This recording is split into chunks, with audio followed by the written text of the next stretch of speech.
జై శ్రీరామ్ అందరికీ నమస్కారం వెల్కమ్ టు న్యూస్ అఖండ నేను మీ కస్తూరి శ్రీధర్ మిత్రులారా బాలీవుడ్ సినీ నటుడు ఒక ఆయన కొన్ని సంచలన నిజాలను బయట పెట్టాడు ఇంతకు ఆయన దేని గురించి మాట్లాడాడు ఆ నిజాలు ఏందనేది ఈ న్యూస్ ద్వారా మీకు చెప్పే ప్రయత్నం చేస్తా ఓకేనా నిన్న మొన్నటి వరకు ఈ బాలీవుడ్ ఈ పాకిస్తాన్ వల్ల బూట్లు నాకుతామని చెప్పాలంటే ఇంకొంచెం కఠినంగా చెప్పినా కూడా తప్పేలా కానీ ఏంటంటే మరి అంత దిగజారి మాట్లాడకూడదు కాబట్టి మాట్లాడడంలే అంతే మొత్తానికైతే చాలా దారుణంగా ఉన్నది తమ మాతృదేశమైనటువంటి భారతదేశాన్ని పరోక్షంగా ఒక భయంకరమైన విషనాగులా చూపిస్తా పాకిస్తాన్ మాత్రం ఒక స్వచ్ఛమైనటువంటి గంగిగోవు లాంటి దేశంగా చిత్రీకరిస్తా ఉన్నారు చూడండి ఎంత దారుణం అందుకు కారణం వచ్చేసి దావుద్ ఇబ్రహీం అలాగే డి గ్యాంగ్ అన్నమాట అలాగే బాలీవుడ్ లో ఉన్నటువంటి కొంతమంది ఖాన్లు సరే దేశంలో నరేంద్ర మోడీ గారి ప్రభుత్వం రాకముందు వరకు ఈ దిక్కుమాలినటువంటి ఈ బాలీవుడ్ లో ఈ పాకిస్తాన్ ఆర్టిస్టులు పాకిస్తాన్ హీరోయిన్లు వీళ్ళంతా కూడా వచ్చి నటిస్తా ఉన్నారు ఈ వార ఏ సినిమాలో ఎవరు యాక్ట్ చేయాలా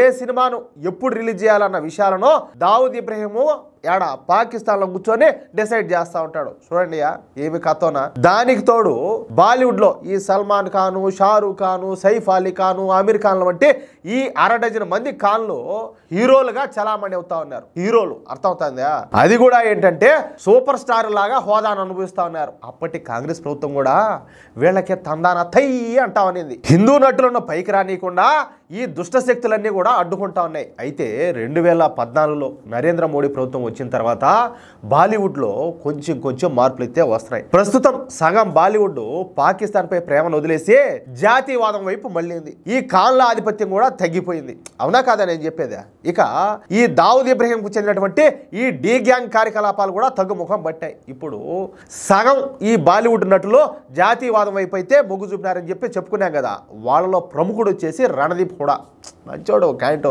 మామూలుడు కాదు సరే ఈ రణదీప్ హుడా కూడా ఇప్పుడు ఈ బాలీవుడ్ కి చెందినటువంటి సూపర్ స్టార్ లో ఒకడు నిజానికి ఈ రణదీప్ హుడా కూడా మొదట సెక్యులర్ గా బాలీవుడ్ లేకైతే అడుగుపెట్టాడు కానీ తరువాత ఒక నికార్సైనటువంటి జాతీయవాదిగా మారిపోయినాడు ఈ క్రమంలోనే రణదీప్ హుడా వీర సావర్కర్ గారి జీవిత చరిత్ర ఆధారంగా ఒక సినిమాను కూడా రూపొందించారు గత సంవత్సరమే ఆ సినిమా విడుదలైంది ఇకపోతే ఈ సందర్భంగా ఈ రణదీప్ హుడా ఒక మీడియా ఛానల్ కు ఇంటర్వ్యూ ఇచ్చినాడియా ఈ ఇంటర్వ్యూలో కొన్ని సంచలన విషయాలను బయట పెట్టాడు ఏంటి అంటే వీర సావర్కర్ గారు ఒక గొప్ప దేశభక్తుడు దాంట్లో అయితే డౌటే లే ఆయన దేశభక్తుడు కాదన్నవాడు కూడా ఖచ్చితంగా దేశ వ్యతిరేక ఏంటాడు తీవ్రవాదులకు మద్దతుదారుడు ఏంటాడు అవునా కాదా సరే ఆయన హిందుత్వం కోసం భారతదేశ స్వాతంత్రం కోసం తన జీవితాన్ని ఫనంగా పెట్టాడు ఆయన 1922లో రత్నగిరి జైల్లో ఉన్నప్పుడే హిందుత్వ అనే రాజకీయ జాతీయవాదాన్ని అయితే ప్రారంభించాడు అవును మనం ఇప్పుడు గొప్పగా చెప్పుకుంటున్న హిందూ నేషనలిస్ట్ పదాన్ని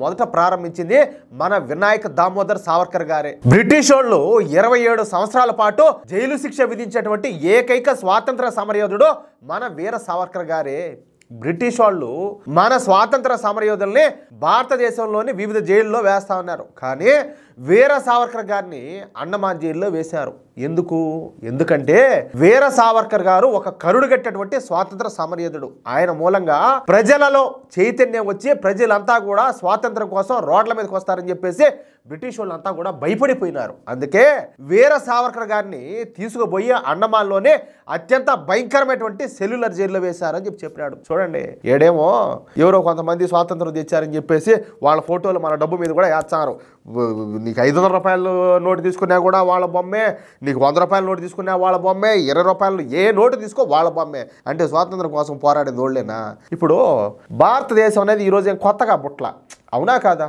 అంతకుముందు వచ్చేసి మొఘలాయిలు దండయాత్రకు వచ్చి మన దేశాన్ని ఆక్రమించుకున్నారు తర్వాత వాళ్ళు పోయేసి మళ్ళీ ఈ బ్రిటిష్ వాళ్ళంతా కూడా వచ్చారు ఈ తెల్లజాతి వాళ్ళంతా కూడా తర్వాత సరే వాళ్ళని కూడా తరివేసి మళ్ళీ మన స్వాతంత్రాన్ని అయితే తెచ్చుకున్నాం మనం తెచ్చుకోవాలా మన పెద్దోళ్ళు అయితే మనకు తెచ్చిపెట్టారు వాళ్ళ పుణ్యమే ఇదంతా కూడా ఈ రోజు మన స్వేచ్ఛ స్వాతంత్ర జీవితం అవునా కాదా మరి వీళ్ళేదో ఒకరో ఇద్దరు స్వాతంత్రం తెచ్చేట్టు వీళ్ళకి ఎందుకు ఇంత ఓవర్ యాక్షన్లు ఈ డబ్బాలన్నీ కూడా ఇక్కడ ఇంకొక విషయం ఏంటంటే జాతిపిత అంటారు అదే నేను చెప్పేది భారతదేశం అన్నా కాదు ఇప్పుడు పుట్టిందా భారతదేశం అనేది ఎప్పటి నుంచో ఉండాలి అయితే పాకిస్తాన్కి ఆయన జాతిపిత అవుతాడు కానీ మన భారతదేశానికి ఎట్టి ఆయన అవుతాడా జాతిపిత ఏం జాతిపిత ఎవరు జాతిపిత అవునా కాదా నేను మాట్లాడేది?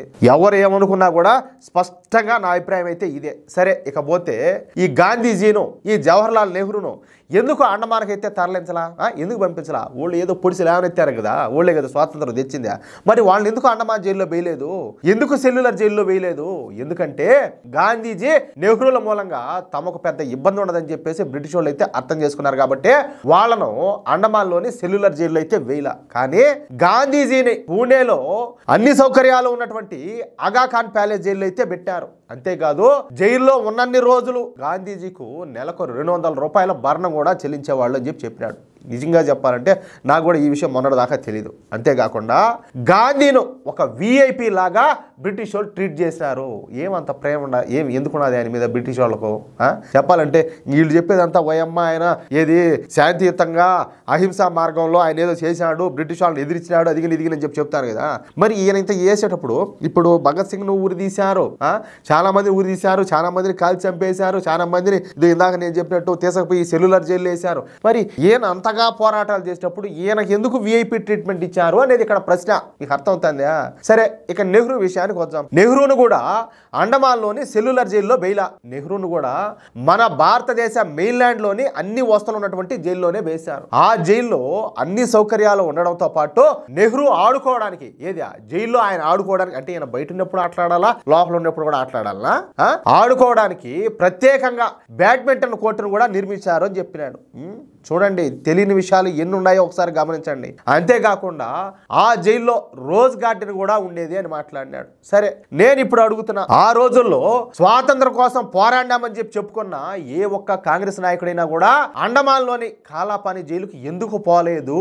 బ్రిటిష్ వాళ్ళు కాంగ్రెస్ నాయకుల్లో ఎందుకు అండమాన్లోనే ఈ సెల్యులర్ జైల్లో ఎందుకు ఇలా అంటూ ఇప్పటి వరకు చాలా మందికి తెలియనటువంటి కొన్ని కొత్త విషయాలను ఈ బాలీవుడ్ నటుడైనటువంటి రణదీప్ కూడా బయట పెట్టడం ఇక్కడ విశేషం అనమాట. చెప్పాలంటే ఈ పచ్చి నిజాలు ఎవరు అవునన్నా ఎవరు కాదన్నా కూడా ఇది మాత్రం పక్క ఏమంటారా? ఏమైనా కానీ రణదీప్ హుడా గారికి నా సెల్యూట్ యా స్వామి. ఈ విధంగా మాట్లాడాలంటే దమ్ముండాలి. మాలు తిన్నా తంతి అట్టే తమాషా ఎన్ని రోజులు జనాలను ఈర్పుష్పాలు చేస్తారా స్వామి. మిత్రులారా, ఈ న్యూస్ ఖచ్చితంగా మీకు నచ్చే ఉంటుందని చెప్పేసి నేను అనుకుంటున్నా. ఈ న్యూస్ కనుక మీకు నచ్చినట్లయితే తప్పనిసరిగా ఈ న్యూస్ నలుగురికి షేర్ చేయండి. ఖచ్చితంగా ఇలాంటి నిజాలు ప్రతి ఒక్కరు కూడా తెలుసుకోవాలా, తెలియజేయడం మనందరి బాధ్యత. ఓకేనా? అలాగే ప్రతి ఒక్కరు కూడా మీ యొక్క అమూల్యమైన అభిప్రాయాలను తప్పనిసరిగా కామెంట్ రూపంలో తెలియజేయండి. ఇంకో విషయం ఏంటంటే, ఇంతవరకు మీరు కనుక మన ఛానల్ను సబ్స్క్రైబ్ చేసుకోనట్లయితే ప్రతి ఒక్కరు కూడా మన ఛానల్ను సబ్స్క్రైబ్ చేసుకోండి, సపోర్ట్ చేయండి ప్లీజ్. జై శ్రీరామ్.